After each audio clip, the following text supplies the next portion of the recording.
The book of Acts, chapter 18, NLT. Then Paul left Athens and went to Corinth.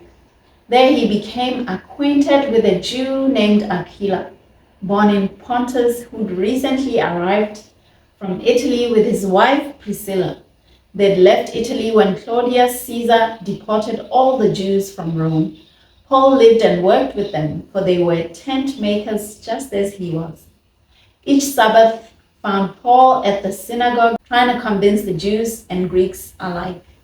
And after Silas and Timothy came down from Macedonia, Paul spent all his time preaching the word. He testified to the Jews that Jesus was the Messiah, but when they opposed and insulted him, Paul shook the dust from his clothes and said, "Your blood is upon your own heads. I am innocent. From now on I will go preach to the Gentiles." Then he left and went to the home of Titius Justus, a Gentile who worshipped God and lived next door to the synagogue. Crispus, the leader of the synagogue, and everyone in his household believed in the Lord. Many others in Corinth also heard Paul, became believers, and were baptized. One night the Lord spoke to Paul in a vision and told him, "Don't be afraid, speak out, don't be silent. For I am with you, and no one will attack and harm you. For many people in this city belong to me."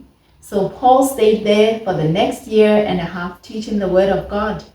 But when Gallio became governor of Achaia, some Jews rose up together against Paul and brought him before the governor for judgment. They accused Paul of persuading people to worship God in ways that are contrary to our law. But just as Paul started to make his defense, Gallio turned to Paul's accusers and said, "Listen, you Jews, if this were a case involving some wrongdoing or a serious crime, I would have a reason to accept your case. But since it's merely a question of words and names and Jewish law, take care of it yourselves. I refuse to judge such matters." And he threw them out of the courtroom.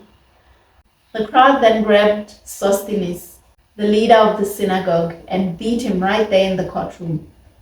But Gallio paid no attention.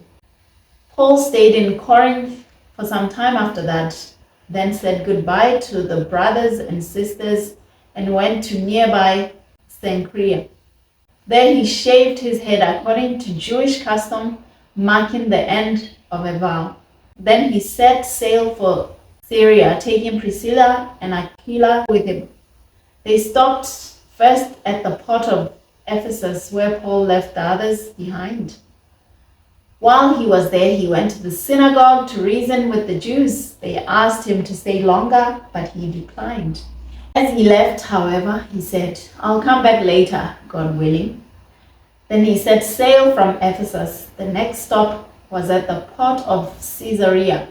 From there he went up and visited the church at Jerusalem and then went back to Antioch. After spending some time in Antioch, Paul went back through Galatia and Phrygia, visiting and strengthening all the believers.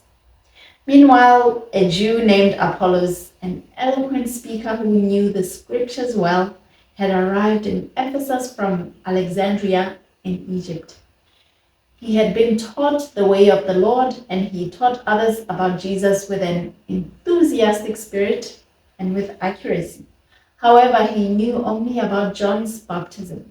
When Priscilla and Aquila heard him preaching boldly in the synagogue, they took him aside and explained the way of God even more accurately.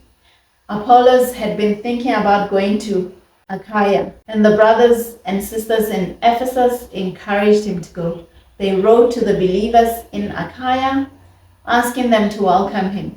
When he arrived there, he proved to be of great benefit to those who, by God's grace, had believed.